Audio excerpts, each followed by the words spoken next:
महाभारत का युद्ध अब बस शुरू ही होने वाला है। पांडव और कौरव दोनों की सेनाएं आमने सामने खड़ी है। शंखों की ध्वनि से पूरा कुरुक्षेत्र गूंज उठा है। ऐसे समय में अर्जुन अपने सारथी भगवान कृष्ण से कहते हैं, मेरा रथ दोनों सेनाओं के बीच ले चलो ताकि मैं देख सकूं कि युद्ध में मेरे सामने कौन खड़े हैं। लेकिन अर्जुन जो देखते हैं वही उनके मन को विचलित कर देता है। यहीं से शुरू होती है एक ऐसी दुविधा जो पूरी भगवत गीता की आधारशिला बनती है। इसका वर्णन हमें गीता के अध्याय 1 में मिलता है, जिसे अर्जुन विषाद योग कहा जाता है, क्योंकि इस अध्याय में मुख्य रूप से अर्जुन के दुख, भ्रम और निराशा का वर्णन है।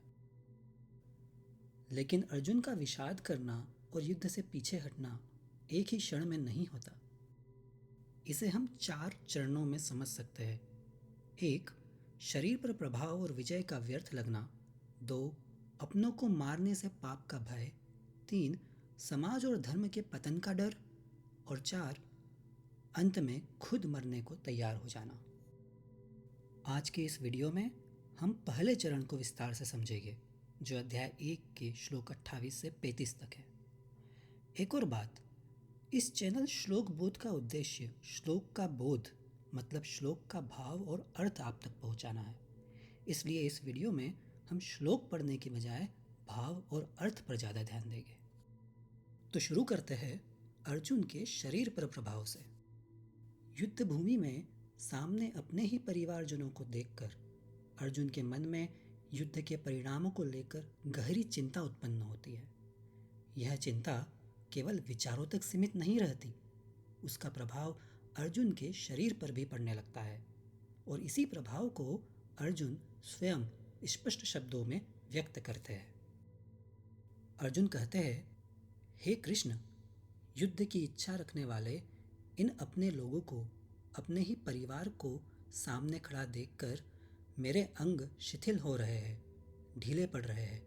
मेरा मुख सूख रहा है, मेरा शरीर काँप रहा है, मेरे रोंगटे खड़े हो रहे हैं, मेरे हाथ से मेरा गांडीव धनुष फिसल रहा है, मेरी त्वचा जल रही है, मेरा मन भ्रमित हो गया है, मुझे यह भी समझ नहीं आ रहा कि मुझे क्या करना चाहिए और मैं खड़ा रहने में भी असमर्थ हो रहा हूँ। ये सिर्फ शरीर के लक्षण नहीं हैं, ये इस बात का संकेत है कि अर्जुन के लिए युद्ध का अर्थ ही बदल चुका है। अर्जुन आगे कहते हैं, मेरे शरीर में जो ये लक्षण दिखाई दे रहे हैं, ये शुभ संकेत नहीं है, ये शुभ शकुन नहीं है।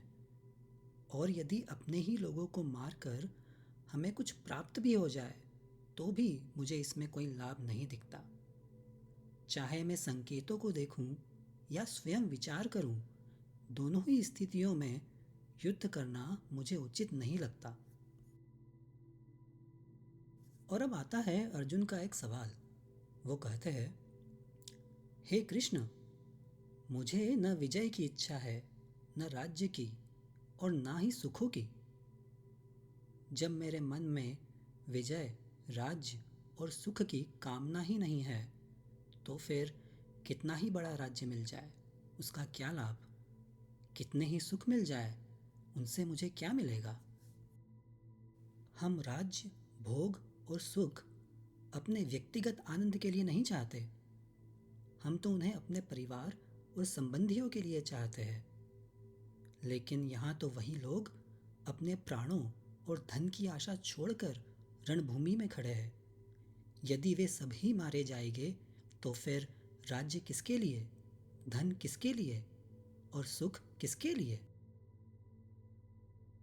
अब अर्जुन जिनके लिए सुख चाहते हैं वे लोग कौन हैं, ये एक एक करके गिनाते हैं। ये हमारे आचार्य हैं जिनसे हमने शिक्षा प्राप्त की। क्या हमारा कर्तव्य उनकी सेवा करना है या उनसे युद्ध करना? ये हमारे पिता समान लोग हैं। इनमें हमारे पुत्र है, भाइयों के पुत्र है, जिनका पालन पोषण हमारा धर्म है, उन्हें मारना नहीं। ये हमारे पितामह है, जो हमारे पिता के भी पूज्य है, हमारे तो परम पूज्य है। ये हमें डांट सकते हैं, हमें दंड दे सकते हैं, हमें मार भी सकते हैं, लेकिन हमारा प्रयास यही होना चाहिए कि उन्हें कभी दुख ना पहुँचे, बल्कि उन्हें सुख हो, उनकी सेवा हो। इनमें हमारे मामा है, ससुर है, पुत्रों के पुत्र है, साले है। इन सभी संबंधों को गिनाने के बाद अर्जुन कहते हैं, हे मधुसूदन, यदि मुझे तीनों लोगों का राज्य भी मिल जाए, मतलब पृथ्वी, पाताल और स्वर्ग, इन तीनों का राज्य भी मिल जाए, तो भी मैं इन संबंधियों को मारना नहीं चाहता। फिर पृथ्वी के एक राज्य के लिए मैं इन्हें क्यों ही मारूं? यहाँ पूरा होता है अर्जुन के विषाद का पहला चरण। और यहाँ तक अर्जुन का दुख व्यक्तिगत है। आगे वो नैतिक दृष्टि से भी युद्ध को एक पाप करना बताकर युद्ध ना करने के तर्क देंगे। दोस्तों, अगर आपको ये वीडियो अच्छा लगा और आप आगे के चरणों को इसी तरह समझना चाहते हैं, तो वीडियो लाइक कीजिए, कमेंट कीजिए अगला चरण, और अगला वीडियो मिस ना करने के लिए चैनल को सब्सक्राइब कीजिए। हरे कृष्णा।